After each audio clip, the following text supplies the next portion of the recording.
வணக்கம் and welcome to Celine rise lifestyle and lifestyles. எல்லாரும் எப்படி இருக்கிறீங்க? நல்லா இருக்கிறீங்களா? நான் ரொம்ப நல்லா இருக்கிறேங்க.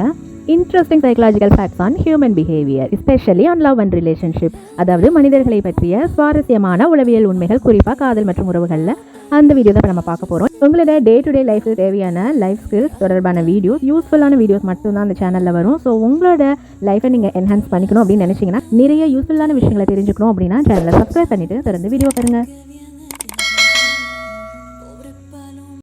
ஓகே, இப்போ நம்ம வீடியோக்குள்ள போகலாமா? தனக்கு பிடித்த பெண்ணை காதலிக்கும் பொழுது ஆண்களுக்கு மன அழுத்தமும் மனச்சோர்வும் குறைகிறது, மேலும் அவர்களின் தனிமையுணர்வு குறைகிறது என்று ஆராய்ச்சிகள் குறிப்பிடுகின்றன. தங்களது 12 வயதில் இருந்து 18 வயது வரை தாங்கள் சந்திக்கும் மனிதர்களும் அப்பொழுது ஏற்படும் நட்புகள் மற்றும் உறவுகளும் மிகவும் ஆழமான நினைவுகளையும் பாதிப்புகளையும் மனிதர்களுக்கு ஏற்படுத்தி விடுகின்றன என்று உளவியல் ஆராய்ச்சிகளும் கருத்து கணிப்புகளும் குறிப்பிடுகின்றன. நிதர்சன வாழ்வில் தனக்கு ஏற்படும் பிரச்சனைகளை சமாளிக்க அவற்றை கடந்து வர உதவும் பெண்களைத்தான் ஆண்கள் திருமணம் செய்து கொள்ள தேர்ந்தெடுக்கிறார்கள். தங்களது அறிவுபூர்வமான சிந்தனை முறைகளையும் உணர்வுபூர்வமான சிந்தனை முறைகளையும் சமன்படுத்தி மிகச்சரியாக கையாள தெரிந்தவர்கள் மட்டும்தான் மகிழ்ச்சியாக வாழ முடியும். வேறு யாராவது பெண்கள் தங்களுடைய மனைவியை தவிர இல்ல காதலியை தவிர வேறு யாராவது பெண்கள் தங்களை பத்தி லேசா சிரிச்சுட்டாலே போதுமா, ஆண்கள் ரொம்ப ரொம்ப சந்தோஷமாயிருவாங்களாம். அந்த சந்தோஷத்தினாலேயே அவங்க ரொம்ப அழகா கூட தெரிவாங்களாம். காதல் என்பது ஒருவர் மீது உங்களுக்கு தோன்றும் காமம் மட்டுமோ அல்லது ஆர்வம் மட்டுமோ அல்ல, இவ்விரண்டையும் கடந்தது, இவ்விரண்டும் கலந்தது. மேலும் காதல் என்பது ஒரு வித்தியாசமான மேம்பட்ட உணர்வு நிலையாகும். உங்களை பற்றி மற்றவங்க என்ன நினைக்கிறாங்க அப்படிங்கிறத உங்களால் மாற்றவே முடியாதுங்க. அதனால அதுக்கு முயற்சி செய்யாமல் நீங்கள் உங்களுடைய வாழ்க்கையை எப்படி மகிழ்ச்சியாக வாழ்கிறது அப்படிங்கிறதுல மட்டுமே உங்களுடைய கவனத்தை செலுத்துங்க. கெட்டவர்களாக இருப்பது என்பது ஒரு விதமான மனநோய். இந்த உளவியல் உண்மையை புரிந்து கொண்டால் கெட்டவர்களின் மீது உங்களுக்கு எரிச்சலும் கோபமும் பரிதாபமும் தான் வறுமையொழிய அவர்களது கேவலமான வார்த்தைகளும் செயல்களும் ஒருபோதும் உங்கள் மனதை நிலைக்குலைய வைக்கவோ அல்லது உங்களது மன மகிழ்ச்சிக்கு ஒரு தடையாகவோ இருக்காது. உங்கள் வாழ்க்கை துணைவர் அல்லது துணைவி என்ற உறவு எங்கேயோ வெளியிலிருந்து வந்த, நீங்கள் பிறந்து வளர்ந்த சூழலில் இருந்து முற்றிலுமாக வேறுபட்ட ஒரு சூழலில் பல வருடங்களாக வாழ்ந்து உங்களுக்கு நேர்மாறான முற்றிலும் மாறுபட்ட எண்ணங்களையும் சிந்தனைகளையும் பழக்க வழக்கங்களையும் பேசும் முறைகளையும் ஒழுக்க நெறிகளையும் வளர்த்து கொண்டிருப்பார்கள்.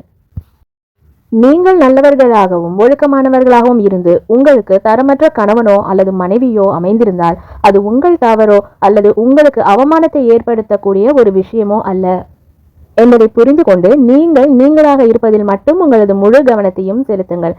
எக்காரணத்தை கொண்டும் உங்களது தரத்தை நீங்கள் தாழ்த்தி கொள்ளாதீர்கள். தராதரம் அறிந்து பழகுங்கள். தகுதியற்றவர்களை உங்கள் குடும்பத்திற்குள் கொண்டு வராதீர்கள். அதனால் உங்கள் குடும்பம் பிரியவும் குடும்பத்தில் உள்ளவர்களின் மன நிம்மதி கெடவும் நிறைய வாய்ப்புள்ளது. கிட்டத்தட்ட ஒரே வயதில் உள்ள ஒரே மாதிரியான நல்ல சிந்தனைகள் உள்ளவர்கள் உங்கள் நெருங்கிய நண்பர்களாகவோ அல்லது வாழ்க்கை துணைவராகவோ இருக்கும் பொழுது உங்களுக்கிடையே கசப்பான உணர்வுகளும் மன அழுத்தங்களும் ஏற்பட வாய்ப்புகள் மிகவும் குறைவு.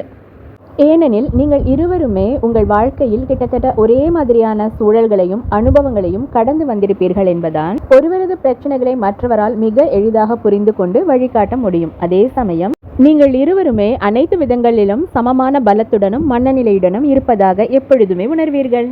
மனதளவிலும் உடலளவிலும் உணர்வளவிலும் எவ்வளவு உறுதியானவனாக ஒரு ஆண் இருந்தாலும் அவன் ஒரு பெண்ணை மிகவும் தீவிரமாக காதலிக்க தொடங்கிவிட்டால் மிகவும் மென்மையானவனாகவும் மிக எளிதில் உடைந்து போகக்கூடிய தன்மையுடையவனாகவும் மாறிவிடுவான். அவள் தன்னை எப்படி நடத்துகிறாள், எந்த மாதிரியான வார்த்தைகளை தன்னிடம் பயன்படுத்துகிறாள் என்பன போன்ற ஒவ்வொரு மிகச்சிறிய துல்லியமான விஷயங்களையும் கூட அவன் மிகவும் முக்கியமானவையாக கருதுவான், மதிப்பான். ஆண்கள் இப்படி அதீத மென்மையும் உடைந்து போய்விடும் தன்மையும் உடையவர்களாக மாறிவிடுவதில் மிகப்பெரிய பாதிப்பும் ஆபத்தும் இருக்கிறது. அது என்னவென்றால், ஒரு ஆணின் நம்பிக்கையையும் மன உறுதியையும் எந்த அளவிற்கு ஒரு பெண்ணால் மேம்படுத்த முடியுமோ அதிகமாக்க முடியுமோ அதே அளவிற்கு அவளால் அவனது மன உறுதியையும் சுயத்தையும் குலைந்து போக செய்யவும் முடியும். அதனால்தான் இத்தகைய மோசமான நிலைமையை அனுபவித்த இப்படிப்பட்ட சூழ்நிலைக்கு தள்ளப்பட்ட பல ஆண்கள் பெண்களை உணர்வு ரீதியாக நெருங்கவும் காதலிக்கவும் மிகவும் பயப்படுகிறார்கள். இன்னொரு பெண்ணிடம் உடல் ரீதியாகவும் உணர்வளவிலும் நெருங்கிய பிறகு ஒருவேளை அவள் தன்னிடமிருந்து விலகி போய்விட்டாள் அல்லது தன்னை ஆரம்பத்திலேயே நிராகரித்து விட்டால் மீண்டும் தான் அதே போன்ற ஒரு மோசமான நிலைக்கு இந்த பெண்ணாலும் தள்ளப்பட்டு விடுவோமோ என்று பயப்படுகிறார்கள். உங்களுக்கு இந்த வீடியோ யூஸ்ஃபுல்லாகவும் மோட்டிவேட்டிங்காகவும் இருந்திருக்கும் நான் நினைக்கிறேன். இன்னும் நீங்கள் life style, life skills, karma, spirituality and motivation தொடர்பான வீடியோஸ் நிறைய பார்க்கணும் அப்படின்னா இந்த சேனலை வந்து நீங்கள் சப்ஸ்கிரைப் பண்ணிக்கோங்க. அண்ட் இந்த வீடியோ உங்களுக்கு யூஸ்ஃபுல்லாக இருந்ததுன்னா ஒரு லைக் கொடுங்க. அண்ட் வேறு யாருக்காவது இந்த வீடியோ யூஸ்ஃபுல்லாக இருக்கும் அப்படின்னு நீங்கள் நினைச்சீங்கன்னா அவங்களுக்கும் ஷேர் பண்ணுங்கள். இதே மாதிரி நிறைய பயனுள்ள வீடியோஸை பார்க்கணும்னா சேனலை மறக்காமல் சப்ஸ்கிரைப் பண்ணிவிட்டு பெல் ஐக்கானையும் அப்படியே கிளிக் பண்ணிக்கோங்க. ஆல் அப்படின்ற பட்டனையும் வந்து ப்ரெஸ் பண்ணிக்கோங்க. அப்போ தான் நான் இந்த சேனலில் பப்ளிஷ் பண்ணுற வீடியோஸோட நோட்டிஃபிகேஷன்ஸ் உங்களே வந்து அதே மாதிரி இந்த வீடியோவில் மட்டும் இல்லை, இந்த சேனலில் இது வரைக்கும் வந்து எல்லா psychology related, relationship, love and related வீடியோஸில் உங்களுக்கு பொருத்தமான, உங்களுக்கு எது சூட் ஆகுதோ, ரிலேட் ஆகுதோ அந்த விஷயங்கள், இல்லை மற்றவங்களுக்கு யூஸ்ஃபுல்லாக இருக்கும் அப்படிங்கிற விஷயங்கள், இல்லை உங்களோட வாட்ஸ்அப் ஸ்டேட்டஸை பார்க்குற யாருக்காவது ரிலேட் ஆகிற விஷயங்களை உங்களோட வாட்ஸ்அப் ஸ்டேட்டஸாக நீங்கள் வைங்க. என்ன யூஸ்ஃபுல்லான இன்ட்ரெஸ்டிங்கான வீடியோஸ் வீடியோவில் உங்களை சந்திக்கிறேன். அது வரைக்கும் டேக் கேர்.